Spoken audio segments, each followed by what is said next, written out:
Friends अभी हम लोग डेंगू फीवर के ट्रीटमेंट में ग्रेड सेकंड के ट्रीटमेंट प्रोटोकॉल देख लेते हैं फ्रेंड्स वहाँ पे, ठीक है। सब फ्रेंड्स यहाँ पे ट्रीटमेंट प्रोटोकॉल में अभी हम लोग देख लेते हैं management of grade 2 dengue fever और डेंगू हेमोरेजिक फीवर, ठीक है। फ्रेंड्स जब भी पेशेंट का समझो प्लेटलेट्स वगैरह 1 लाख से कम होते जाते हैं तो हम लोगों को वैसा इंट्रावेनस फ्लूइड्स वगैरह देना पड़ता है ऐसे केसेस में। इसलिए इंट्रावेनस फ्लूइड कौन से देने चाहिए, उसका इंडिकेशन क्या है, उसका कॉन्ट्रा इंडिकेशन क्या है, ये सब चीजें वगैरह जानना हम लोगों को जरूरी रहता है ऐसे केसेस में, ठीक है। मतलब कब देना रहता है ऐसे केसेस में, ये इंडिकेशंस वगैरह क्या क्या है, ये सब चीजें वगैरह हम लोगों को पता रहना जरूरी है। इसलिए हम लोग जरा से यहाँ पे कौन से कंडीशन में ये देना रहता है जरा सा देख लेते हैं, ठीक है। If any person who has a dengue fever, कब देना रहता है फ्रेंड्स वहाँ पे, जब पेशेंट को डेंगू फीवर है विद थ्रोम्बोसाइटोपेनिया, मतलब वहाँ पे प्लेटलेट काउंट्स वगैरह पेशेंट को डिक्रीज है, मतलब वहाँ पे 1 लाख से कम वगैरह प्लेटलेट है, उसके साथ साथ हीमो कॉन्सेंट्रेशन वगैरह है, मतलब वहाँ पे 20% से ज्यादा ये हेमाटोक्राइट कॉन्सेंट्रेशन वगैरह बढ़ गया है। तो ऐसे केसेस में हम लोगों को जरा सा ये फ्लूइड्स वगैरह देना पड़ता है फ्रेंड्स वहाँ पे, ठीक है। एंड इसके साथ साथ सिम्टम्स क्या दिखाता है, patient presents with abdominal pain, black tarry stool, मतलब वहाँ पे मलीना वगैरह है। इसके साथ साथ पेशेंट को एपिस्टैक्सिस वगैरह है, या फिर वहाँ पे ब्लीडिंग फ्रॉम द गम्स वगैरह है, मतलब पेशेंट को ब्लीडिंग टेंडेंसीज वगैरह दिखाई दे रही है, तो हम लोगों को जरा से grade second treatment protocol start करना पड़ता है, मतलब वहाँ पे इंटरवेनस फ्लूइड्स वगैरह देनी पड़ती है ऐसे केसेस में फ्रेंड्स वहाँ पे, ठीक है। इसलिए ऐसे पेशेंट में नीड इमीडिएट हॉस्पिटलाइजेशन, इसे पेशेंट को जल्द से जल्द हॉस्पिटलाइज करना चाहिए, मतलब वहाँ पे एडमिट करके आईपीडी में एडमिट करना चाहिए। उसको डेली रूटीन पे जरा अच्छी तरह से प्रॉपर तरीके से मॉनिटरिंग करनी चाहिए, उसके साथ साथ ट्रीटमेंट प्रोटोकॉल भी उसके हिसाब से सेट करना चाहिए फ्रेंड्स वहाँ पे, ठीक है। Such patient should be observe for signs of shock, मतलब पेशेंट डेंगू शॉक सिंड्रोम में जाना नहीं चाहिए, इसलिए पेशेंट को प्रॉपर तरीके से जरा से ऑब्जर्वेशन वगैरह अच्छी तरह से प्रॉपर तरीके से करना चाहिए ऐसे पेशेंट में फ्रेंड्स वहाँ पे, ठीक है। फिर यहाँ पे ट्रीटमेंट प्रोटोकॉल हम लोग जरा से यहाँ पे फिर आईवी फ्लूइड्स वगैरह कब देनी रहती है, मतलब वहाँ पे कैसे कैसे देनी चाहिए, ये सब चीजें भी अभी हम लोग देख लेते हैं फ्रेंड्स वहाँ पे, ठीक है। सो यहाँ पे हेमोरेजिक टेंडेंसीज है, थ्रोम्बोसाइटोपेनिया है, ठीक है, हेमोरेजिक टेंडेंसी है, या फिर वहाँ पे थ्रोम्बोसाइटोपेनिया है, हेमेटोक्राइट राइज है, या फिर वहाँ पे पल्स प्रेशर वगैरह लो है, तो इस कंडीशन में हम लोगों को जरा सा इंट्रावेनस फ्लूइड वगैरह देना पड़ता है फ्रेंड्स वहाँ पे, ठीक है। तो प्लेटलेट 1 लाख से कम है, इसके साथ साथ हेमोरेजिक टेंडेंसीज है, हेमेटोक्राइट रेज है, पल्स प्रेशर भी लो है, यहाँ पे मतलब वहाँ पे पेशेंट हाइपोटेंशन में जा रहा है, तो मतलब यहाँ पे इंडिकेशन है कि पेशेंट के जो प्लेटलेट की लीकिंग है ना बहुत ज्यादा हो रही है यहाँ पे। सो फ्रेंड्स यहाँ पे हम लोगों को as early as possible intravenous fluids, मतलब वहाँ पे हाइपोटेंशन वगैरह ना डेवलप हो, इसलिए अच्छे तरह से प्रॉपर तरीके से पेशेंट को हाइड्रेट करना जरूरी रहता है ऐसे केसेस में फ्रेंड्स वहाँ पे, ठीक है। सो यहाँ पे ट्रीटमेंट प्रोटोकॉल कैसे कैसे सेट करना है जरा सा अभी हम लोग देख लेते हैं। सो फ्रेंड्स यहाँ पे इस कंडीशन में पेशेंट को हम लोगों को आईवी फ्लूइड्स वगैरह देनी रहती है, ठीक है। फ्रेंड्स यहाँ पे आईवी फ्लूइड्स कैसे देनी रहती है जरा सा देख लेते हैं। इनिशियल आईवी थेरेपी 6 ml पर केजी पर आवर के हिसाब से देना रहता है फ्रेंड्स वहाँ पे, ठीक है। फॉर एग्जाम्पल समझो हम आइडियल वेट लेते हैं पेशेंट का, समझो वहाँ पे 60 केजी का एक पेशेंट है, तो 60 केजी के पेशेंट को हम लोगों को जैसा कितना फ्लूइड देना रहता है, यहाँ पे 60 × 6 करना रहता है फ्रेंड्स वहाँ पे। सो फ्रेंड्स यहाँ पे कितना है 360 ml पर आवर से हम लोगों को जरा सा फ्लूइड पेशेंट को एडमिनिस्ट्रेशन करना रहता है ऐसे केसेस में। और 6 to 12 आवर्स के पेशेंट को जरा सा ही और 1 to 2 आवर्स वगैरह पेशेंट को ये जरा सा देना पड़ता है एज अर्ली पॉसिबल, ठीक है। यहाँ पे जरा सा कैसे हम लोगों ने अभी देखा कि इनिशियल आईवी फ्लूइड देना है, कौन सा आईवी फ्लूइड देना रहता है with initial ivy therapy 6 ml पर KG per hour with crystallite solution, कौन सा देना रहता है फ्रेंड्स वहाँ पे क्रिस्टलाइट सोल्यूशन वगैरह देना रहता है। फ्रेंड्स यहाँ पे क्रिस्टलाइट सोल्यूशन कौन से हैं, यहाँ पे सच है एनएस है, क्रिस्टलाइट सोल्यूशन में कौन से आते हैं, नॉर्मल सैलिन आता है, रिंगर लैक्टेट आता है, इसके साथ साथ डेक्सट्रो शुगर डीएनएस भी आता है, ये सब से क्रिस्टलाइट सोल्यूशंस में आते हैं। लेकिन यहाँ पे प्रिफरेबल कौन सा रहता है फ्रेंड्स वहाँ पे नॉर्मल सलाइन वगैरह आता है फ्रेंड्स वहाँ पे, ये सबसे बेस्ट जो रहता है फ्रेंड्स यहाँ पे ऐसे केसेस में नॉर्मल सलाइन अच्छी तरह से वर्क करता है, क्योंकि फ्रेंड्स एनएस क्या है ये वॉल्यूम एक्सपांडर माना जाता है, ठीक है। एनएस क्या है ये वॉल्यूम एक्सपांडर माना जाता है फ्रेंड्स ऐसे केसेस में, इसलिए हम लोगों को जरा सा ये वॉल्यूम एक्सपांडर है फ्रेंड्स वहाँ पे, इसलिए वहाँ पे एनएस वगैरह नॉर्मल सलाइन वगैरह पेशेंट को ये इन्फ्यूज करना जरूरी रहता है ऐसे केसेस में फ्रेंड्स वहाँ पे, ठीक है। ये वैसे यहाँ पे फ्रेंड्स हम लोगों को जरा सा क्रिस्टलाइट सोल्यूशन देना रहता है, कितना देना रहता है 6 ml पर केजी पर आवर के हिसाब से हम लोगों को देना पड़ता है, मतलब वहाँ पे आइडियल 60 केजी के वेट के पेशेंट को जरा सा 360 ml पर आवर से हिसाब से पेशेंट को ये 2-3 घंटे तक ये पेशेंट को फ्लूइड्स वगैरह एडमिनिस्ट्रेशन करना रहता है। तो पेशेंट को जरा सा मॉनिटरिंग करना है कि पेशेंट का बीपी वगैरह नॉर्मल रेंज पे आया है या नहीं, उसका हेमेटोक्राइट कॉन्सेंट्रेशन वगैरह कैसे है, ये सब चीजें वगैरह पेशेंट को देखना जरूरी रहता है ऐसे केसेस में फ्रेंड्स वहाँ पे, ठीक है। सो फ्रेंड्स यहाँ पे जो कुछ भी हम लोग आईवी फ्लूइड्स वगैरह दे रहे हैं पेशेंट का सबसे मेन जो फ्रेंड्स यहाँ पे कार्डियक स्टेटस वगैरह देखना जरूरी रहता है इस केसेस में, ठीक है। इसलिए हम लोगों को कार्डियक स्टेटस वगैरह पेशेंट को जानना जरूरी है, मतलब वहाँ पे पेशेंट को कुछ ओल्ड एज है क्या, या फिर उसके कार्डियक स्टेटस एज वगैरह हिसाब से हम लोगों को जैसा आईवी फ्लूइड्स वगैरह हम लोगों को ये देना पड़ता है फ्रेंड्स वहाँ पे, ठीक है। इधर से देखने के बाद ही पेशेंट को फ्लूइड्स वगैरह देना पड़ता है ऐसे केसेस में।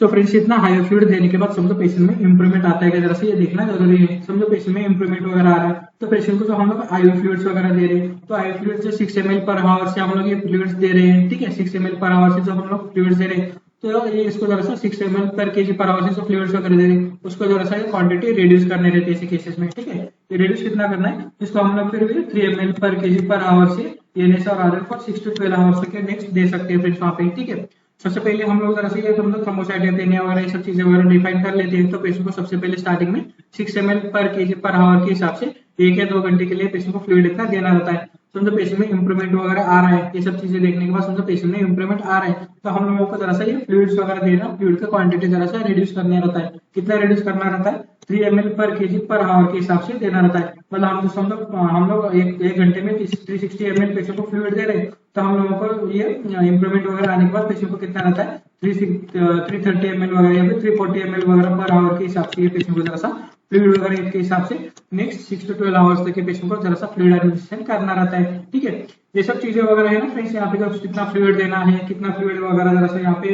रिड्यूस करना है, ये सब चीजें वगैरह हम लोगों को जरा सा जितना हम लोग प्रैक्टिकली पेशेंट देखेंगे, जितना हम प्रैक्टिकली पेशेंट को देखेंगे, ये सब चीजें वगैरह हम लोगों को जरा सा कितना है ये हमारे एक्सपीरियंस के हिसाब से हम लोगों को धीरे धीरे आता है फ्रेंड्स वहाँ पे, ठीक है। इसलिए इतना समझ लेना कि पेशेंट जब भी हम लोग थ्रोम्बोसाइटोपेनिया या फिर वहाँ पे हेमोकॉन्सेंट्रेशन वगैरह बढ़ जाता है, एसिडिटी वैल्यू वगैरह बढ़ जाती है, हेमोग्लोबिन बहुत ज्यादा कम होते हैं, पेशेंट को हम लोग एडमिट करते हैं, तो ऐसी कंडीशन में पेशेंट को सबसे पहले स्टार्टिंग में 6 ml पर केजी पर हिसाब से हम लोगों को पर ml के हिसाब से हम लोगों को जरा से फ्लूइड वगैरह एडमिनिस्ट्रेशन करने पड़ते हैं, कितना 1 से 2 घंटे के लिए। बाद में पेशेंट को समझो इंप्रूवमेंट वगैरह आ रहा है तो पेशेंट को जो क्वांटिटी है धीरे धीरे रिड्यूस करनी है फ्लूइड की, कितना रिड्यूस करना है 3 ml पर केजी पर आवर के हिसाब से हम लोग जरा सा रिड्यूस करना रहता है ऐसे केसेस में फ्रेंड्स वहाँ पे, ठीक है। समझो यहाँ पे समझो इंप्रूवमेंट वगैरह पेशेंट में नहीं है, समझो यहाँ पे हम लोग 6 ml पर केजी पर आवर के हिसाब से 1 से 2 घंटे के लिए हम लोग फ्लूइड्स वगैरह देते हैं, फिर भी पेशेंट में जितना इंप्रूवमेंट चाहिए उतना इंप्रूवमेंट नहीं है तो हम लोगों को जरा सा समझो इंप्रूवमेंट वगैरह पेशेंट में नहीं है तो पेशेंट को जरा आईवी फ्लूइड्स की क्वांटिटी हम लोगों को जरा सा बढ़ानी रहती है फ्रेंड्स वहाँ पे।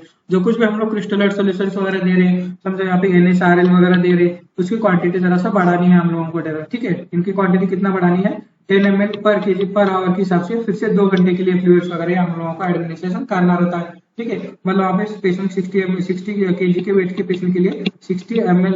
ml पर आवर के हिसाब से हम लोगों को जरा से फ्लूइड फिर से एडमिनिस्ट्रेशन करना रहता है। मतलब वहाँ पे पेशेंट को हम लोगों को 2 घंटे में कम से कम 1 लीटर तक फ्लूइड वगैरह पेशेंट को देना रहता है किसी केसेस में फ्रेंड्स वहाँ पे, ठीक है। ये समझो फ्लूइड इतना एडमिनिस्ट्रेशन करने के बाद फिर से पेशेंट को इवेलुएट करना रहता है फ्रेंड्स वहाँ पे कि पेशेंट में इंप्रूवमेंट वगैरह आ रही है कि नहीं आ रही है, ठीक है। समझो पेशेंट में समझो इतना सब करने के बाद पेशेंट में समझो इंप्रूवमेंट वगैरह आ रही है तो 3 ml जो हम लोग दे रहे हैं इसको भी फ्रेंड्स वहाँ पे जैसे इंप्रूवमेंट समझो आ रही है तो पेशेंट को जो आईवी है जो डिसकंटिन्यू करना है आफ्टर 24 आवर्स, ठीक है। मतलब वहाँ पे अच्छी तरह से पेशेंट को हाइड्रेट वगैरह करने के बाद हम लोग ये पेशेंट को समझो हेमेटोक्राइट कॉन्सेंट्रेशन वगैरह नॉर्मल रेंज पे आता है, प्लेटलेट में जरा सा इंप्रूवमेंट वगैरह दिख रहा है ऐसे केसेस में हम लोग जरा सा ये आईवी वगैरह डिसकंटिन्यू कर सकते हैं, कितना का भी आफ्टर 24 आवर्स जरा सा वॉच करने के बाद हम लोग ये फ्लूइड्स वगैरह डिस्कनेक्ट कर सकते हैं, नहीं तो हम लोग धीरे धीरे पेशेंट को हाइड्रेट वगैरह कर सकते हैं, ठीक है। लेकिन पेशेंट को जो ओरल हाइड्रेशन वगैरह है ये सब चीजें भी पेशेंट को समझो कम से कम ये 3 से 4 लीटर तक के पेशेंट को ओरल हाइड्रेशन भी पेशेंट को एडवाइस करना रहता है ऐसे केसेस में फ्रेंड्स वहाँ पे, ठीक है।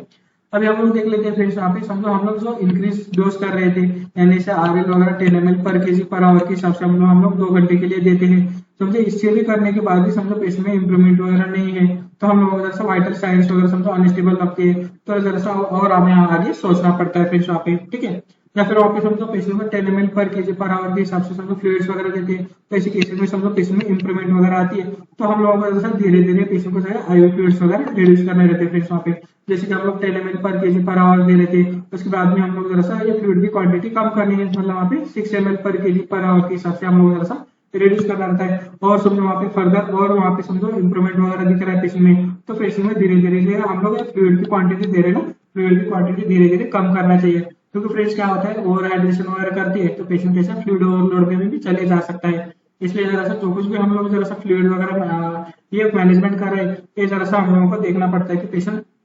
फ्लूइड ओवरलोड में तो नहीं जा रहा है, फ्लूइड डिफ्यूजन वगैरह पेशेंट को बैठा है क्या, ये सब चीजें वगैरह पेशेंट को रेस्पिरेटरी डिस्ट्रेस तो नहीं है, ये सब चीजें वगैरह देख के हम लोगों को जरा सा फ्लूइड एडमिनिस्ट्रेशन वगैरह करना रहता है। इसलिए पेशेंट में इंप्रूवमेंट वगैरह आता है तो धीरे धीरे पेशेंट को क्या होता है फ्रेंड्स वहाँ पे जरा से जो कुछ भी हम लोग फ्लूइड क्वांटिटी वगैरह ये बढ़ा रहे तो इसी केस में हम लोग जरा से कितना ये जरा सा फ्लूइड क्वांटिटी वगैरह धीरे धीरे ये रिड्यूस करना रहता है ऐसे केसेस में फ्रेंड्स वहाँ पे, ठीक है।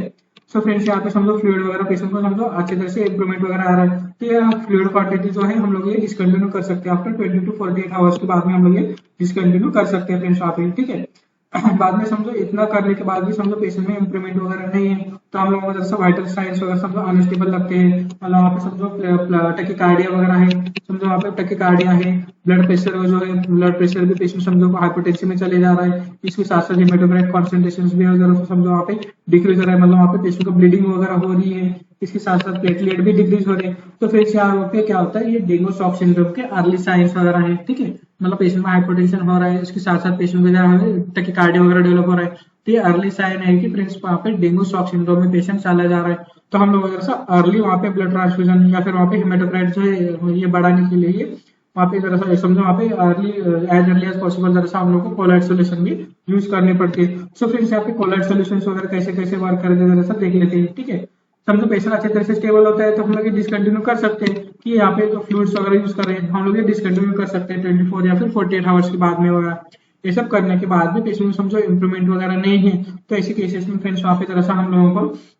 ट्रीटमेंट प्रोटोकॉल जरा सा चेंज करना पड़ता है फ्रेंड्स वहाँ पे, इसलिए जरा सा हेमेटोक्राइट कॉन्सेंट्रेशन भी जरा सा हम लोगों को देखना जरूरी रहता है। समझो वहाँ पे एचसीटी काउंट्स वगैरह रेंज है, ये इंडिकेट क्या करता है फ्रेंड्स वहाँ पे एचसीटी काउंट्स भी अभी भी रेंज है, इसलिए इंडिकेट ये करता है कि प्लेटलेट अभी भी वहाँ पे ऊजिंग है, ठीक है। या फिर समझो वहाँ पे हेमेटोक्राइट फॉल्स, मतलब वहाँ पे हेमेटोक्राइट डिक्रीज हो रही है, तो हेमेटोक्राइट डिक्रीज हो रही है तो ये क्या इंडिकेशन है फ्रेंड्स वहाँ पे कि हमारी बॉडी में से कहीं से ब्लीडिंग वगैरह होना स्टार्ट हुआ है, इसलिए हेमेटोक्राइट वगैरह डिक्रीज हो रहे हैं ऐसे केसेस में। जैसे कि हम लोगों ने अभी देखा था कि फ्रेंड्स वहाँ पे डेंगू फीवर में क्या होता है, प्लेटलेट वगैरह काउंट डिक्रीज होने से हेमेटोक्राइट कॉन्सेंट्रेशन बढ़ जाता है, लेकिन फ्रेंड्स यहाँ पे पेशेंट को समझो ब्लीडिंग वगैरह बहुत ही ज्यादा पेशेंट सीवियर होता है, और वहाँ पे पेशेंट को क्या है ब्लीडिंग वगैरह कहीं से स्टार्ट होती है, तो ऐसे केसेस में जब पेशेंट की ब्लीडिंग वगैरह स्टार्ट होती है तो पेशेंट को क्या होता है फ्रेंड्स वहाँ पे हेमेटोक्राइट कॉन्सेंट्रेशन वहाँ पे फॉल होता है, धीरे धीरे डिक्रीज होता है, तो ऐसे केसेस में हम लोगों को ब्लड ट्रांसफ्यूजन देना पड़ता है, ठीक है। सो फ्रेंड्स यहाँ पे जरा सा एक एक करके अभी हम लोग देख लेते हैं कि हेमेटोक्राइट रेंज हुआ तो क्या कंडीशन में ट्रीटमेंट देना चाहिए और हेमेटोक्राइट फॉल होने से क्या ट्रीटमेंट प्रोटोकॉल वगैरह देना चाहिए, ठीक है। लेकिन इतना समझ लेना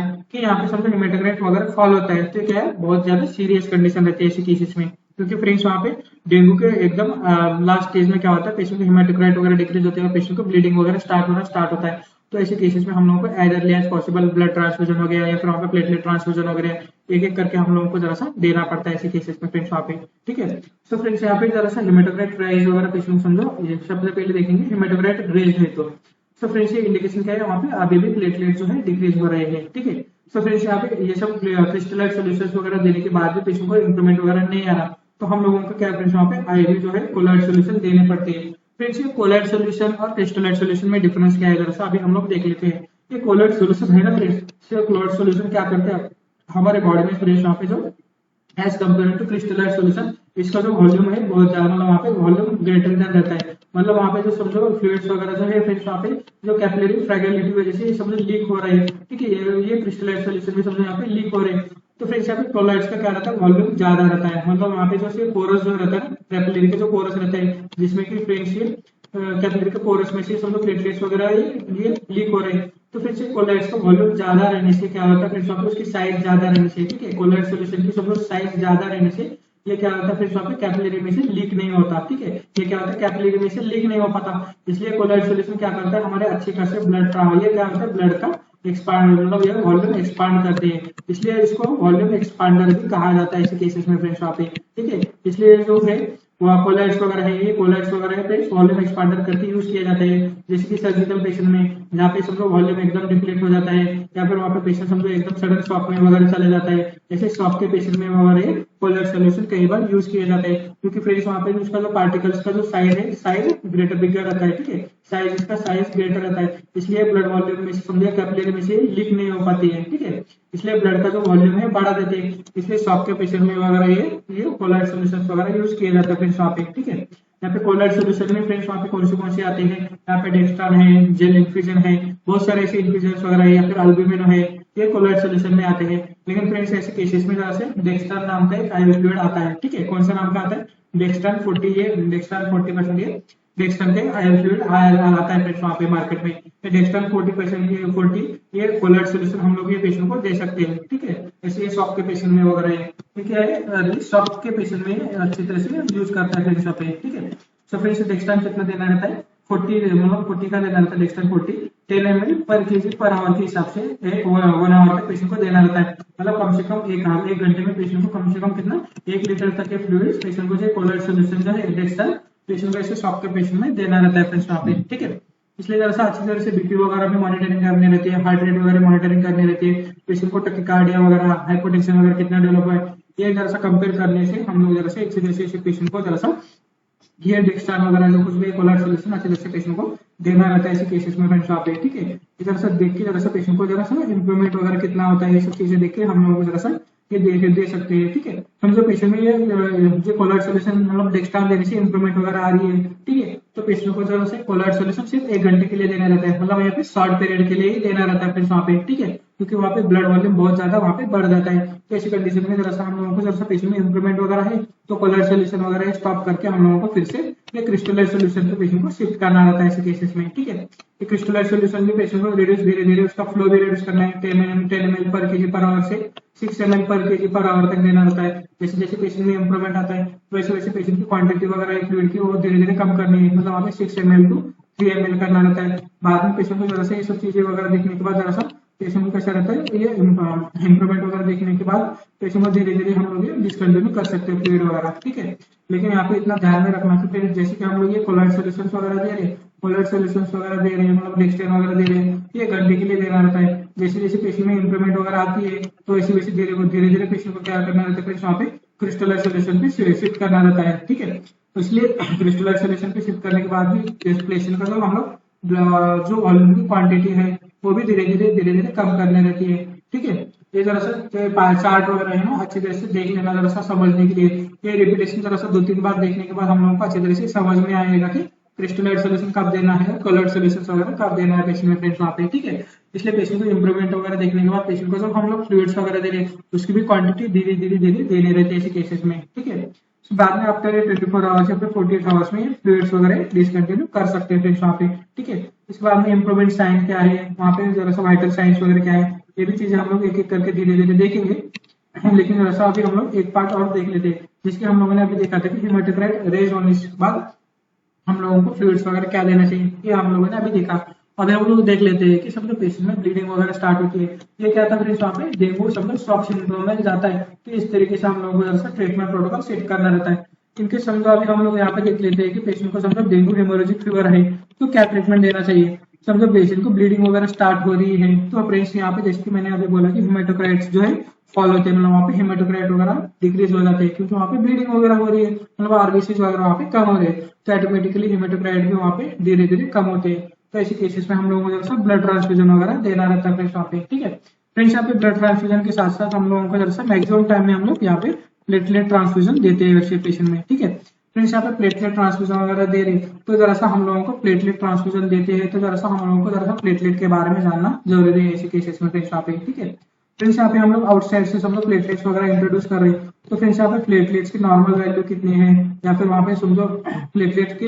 कितने टाइप्स वगैरह रहते हैं, ये सब चीजें वगैरह जानना यहाँ पे जरूरी है। इसलिए सबसे पहले अभी हम लोग प्लेटलेट के बारे में जरा सा इन शॉर्ट में देख लेते हैं, क्योंकि फ्रेंड्स हम लोगों को कई लोगों को पता नहीं कि फ्रोजन प्लाज्मा क्या रहता है, आरडीपी क्या है, एसडीपी क्या है, क्रायो क्या है, ये सब चीजें वगैरह हमें जानना जरूरी है फ्रेंड्स यहाँ पे, ठीक है। फ्रेंड्स यहाँ पे जरा सा प्लेटलेट के नॉर्मल वेज सबसे पहले देख लेते हैं। फ्रेंड्स यहाँ पे डेंगू फीवर में पेशेंट को जो है प्लेटलेट वगैरह ग्रेटर देन 1.5 लाख तक चाहिए फ्रेंड्स यहाँ पे, ठीक है। समझो नॉर्मल पेशेंट के प्लेटलेट कितने रहते हैं ग्रेटर देन 1.5 लाख, तो यहाँ पे 3.5 लाख तक ये नॉर्मल रेंज है प्लेटलेट की, ठीक है। कितना है नॉर्मल रेंज यहाँ पे प्लेटलेट कितनी यहाँ पे 1.5 लाख 3.5 लाख। हमें डेंगू फीवर में पेशेंट का प्लेटलेट वगैरह जो है 1.5 लाख से जरा सा आप ज्यादा मेंटेन करने रहते हैं ऐसे केसेस में फ्रेंड्स यहाँ पे, ठीक है। ये मोटो ध्यान में रखना। अभी हम लोग देख लेते हैं फ्रेंड्स यहाँ पे प्लेटलेट्स के टाइप्स देख लेते हैं, ठीक है। ये सब लोग प्लेटलेट के टाइप्स कौन से जरा सा हम लोगों को पता है जरूरी है, उसके हिसाब से फ्रेंड्स हम लोग एक एक करके देखेंगे कि वहाँ पे उसका कॉस्ट क्या है, इसका यूजेज वगैरह क्या है, एक एक करके हम लोग धीरे धीरे देख लेते हैं, ठीक है।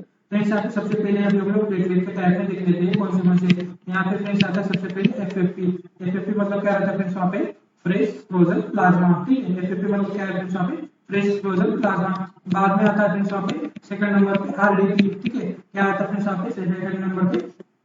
आरडीपी, ठीक है। सेकंड नंबर पे क्या आता है फ्रेंड्स वहाँ पे सॉरी